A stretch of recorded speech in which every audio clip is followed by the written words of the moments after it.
bienvenue sur Des vies sans filtre. Mon nom c'est Déborah. Si c'est ta première fois, n'hésite pas à t'abonner, à me laisser un commentaire, à apaiser sur les j'aime et activer la cloche de notification.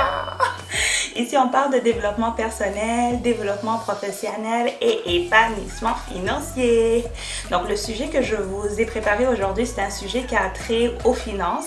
Donc, on va parler d'argent.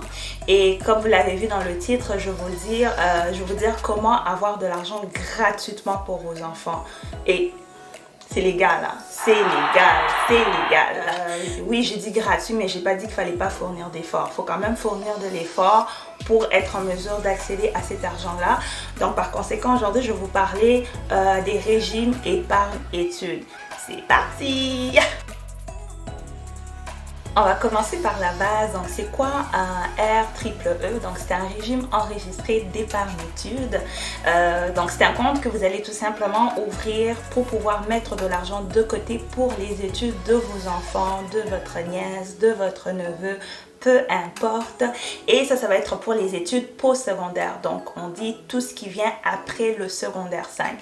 J'ai oublié de le mentionner au début de la vidéo, mais cette vidéo-là s'adresse spécifiquement aux gens au Canada parce que c'est un programme qui existe au Canada. Donc, le gouvernement canadien encourage les parents à mettre de l'argent de côté pour les études postsecondaires de leurs enfants. Et c'est pas juste des paroles. Le gouvernement met des actions. C'est n'importe qui en fait. La réponse c'est n'importe qui. Ça peut être ton oncle, ça peut être la tante, ça peut être les grands-parents. Des fois je suis en train de penser là, je pense qu'on devrait, le premier anniversaire là, au lieu de demander des gens à apporter des cadeaux ou quoi que ce soit, qu'ils puissent juste donner l'argent, tu vois. Pour ça tu vas tout verser dans le régime épargne-études. Mais ça c'est juste une idée, hein. C'est juste une idée, mais ça peut être les parents, ça peut être les grands-parents et tout. Et ces personnes-là, on va les appeler des souscripteurs parce que c'est eux en fait qui vont souscrire au régime épargne-études. Tu peux l'ouvrir à n'importe quelle institution financière. Tu peux aller à ta banque où tu fais affaire présentement. Ça peut être une caisse. Et je sais qu'il y a des compagnies de finances également qui sont en mesure d'ouvrir un régime enregistré d'épargne-études. Mais ces compagnies-là, honnêtement, je ne veux pas faire de commentaires, mais il faut que tu poses des questions parce que des fois, il y a des contraintes et il y a des conditions supplémentaires qui viennent rajouter à la clause du contrat qui peut être nébuleux, tu vois. Mais en tout cas, ça c'est une parenthèse. C'est tellement facile. En fait, il faut que l'enfant puisse avoir un numéro d'assurance sociale. Ça, c'est très important, c'est la base.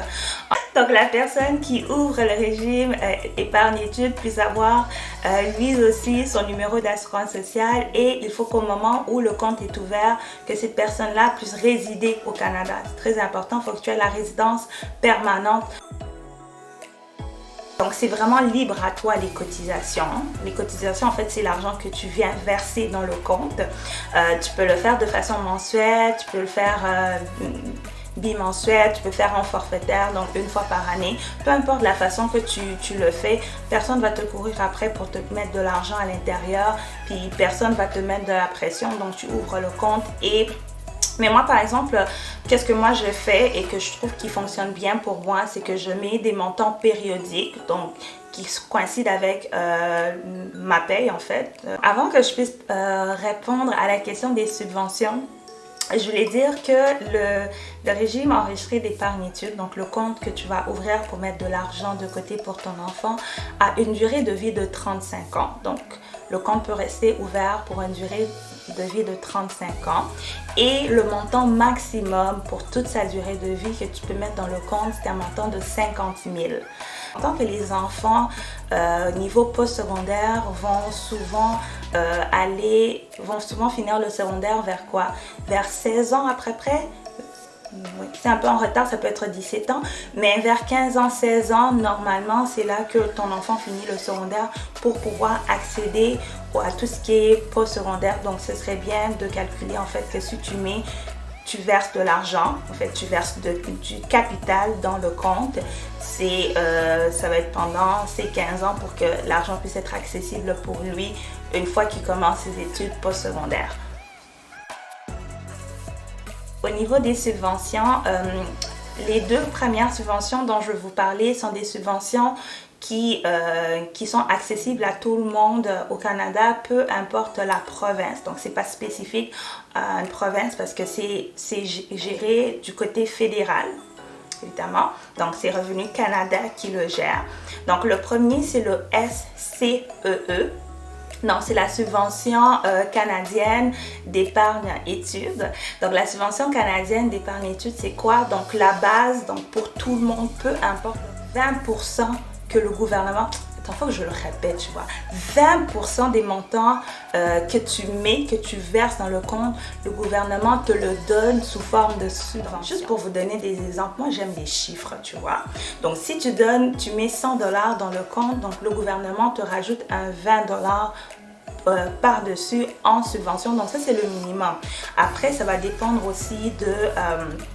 ça va dépendre également de ton revenu. Pour tout le monde, c'est 20% que le gouvernement va venir te verser en subvention dans ce compte-là.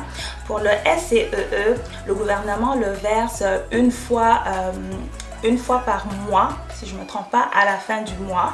Et c'est un maximum de 500 $ annuellement pour un maximum de 7 600 $ à vie. Ok, donc pendant toute la durée, donc à vie pour cet enfant-là, en fait, pour ce bénéficiaire-là, c'est 7 600 $ à vie. Donc, ce qui veut dire, si tu veux tirer le maximum de la subvention, il faudrait que tu puisses cotiser un montant de 2 500 $ par année pour aller chercher vraiment le maximum de 500 $ que... le gouvernement va venir offrir. Et la subvention, en fait, le SCEE va arrêter au 17e, à l'année civile où l'enfant va atteindre jusqu'à ce que l'enfant puisse atteindre 17 ans pour pouvoir aller chercher le plus de subventions possible. Et ce qui est bien, c'est que si tu manques une année, tu vois, donc une année tu étais un petit peu coincé, tu n'as pas pu mettre un 2500, mais il y a une année comme par hasard tu gagnes à la loterie, tu vois, tu peux aller rattraper les années précédentes, mais c'est juste une année à la fois que tu peux rattraper dans la même année. Donc par exemple, on est en 2022, tu as un petit peu plus d'argent, mais tu n'as pas assez cotisé pour l'année 2021, mais tu peux juste rattraper 2021 dans l'année 2022. Donc tu ne peux pas faire 2 années que tu rattrapes dans la même année parce que la subvention, ils peuvent juste te verser un maximum de 1 000 $ par année, donc pour un maximum de 7 500 à vie. La prochaine subvention dont je vais vous parler, que vous pourriez avoir droit tout dépendant de votre revenu. Celui-ci, par exemple, il s'adresse à des personnes qui ont vraiment des revenus faibles. Hein. C'est le BEC, donc le Bon d'études canadien. Je ne me rappelle pas exactement c'est combien que tu dois avoir comme revenu pour avoir accès à ça, mais c'est un montant de 2 000 $ à vie que le gouvernement canadien va pouvoir te verser. Et la façon que ça fonctionne, c'est que la première année où tu cotises à un régime enregistré d'épargne-études, il va te donner un montant de 500 $. Ensuite, les années suivantes, si tu te qualifies toujours par rapport à tes revenus, ben, ça va être un montant de 100 $ à toutes les années qu'il va verser une fois par année. Quand exactement, je ne pourrais pas vous dire, mais je vais vous laisser le lien de canada.ca où il y a tous ces détails-là, où vous allez pouvoir vérifier l'information en lien avec votre situation. La troisième subvention, il s'appelle le IQEE. Donc, c'est l'incitatif québécois d'épargne études. Donc, ça s'adresse spécifiquement à des personnes qui vivent au Québec comme moi. Donc, si tu vis dans une autre province, vérifie avec ta province. Des fois, ils peuvent avoir une subvention supplémentaire que la province va venir rajouter à ce que le fédéral donne déjà. Mais dans le cas du Québec, on est choyé, fait qu'on a le IQEE. J'oublie toujours une lettre, donc je dois me concentrer pour vous dire. Donc, le IQEE. Et ça, en fait, c'est un montant de... c'est 10%, oui, c'est 10%. Comme je dis, je vais vous laisser le lien pour que vous allez vérifier l'information que je vous donne. C'est 10% de tous les montants que vous versez dans le régime enregistré d'épargne-études. Donc, pour lui, pour sa part, c'est un montant de 250 $ annuellement que le gouvernement québécois, donc Revenu Québec, peut verser dans le compte pour votre enfant pour un maximum allié de 3 600 $. Donc c'est quand même bon. Si je suis en train de faire le calcul, là, si tu es capable d'avoir toutes les subventions que je t'ai mentionnées, le SCEE, le BEC et le QIQE, excuse-moi. On parle quand même déjà d'un montant qui frôle les 11 000 $. Tu vois, c'est quand même bon là, tu vois.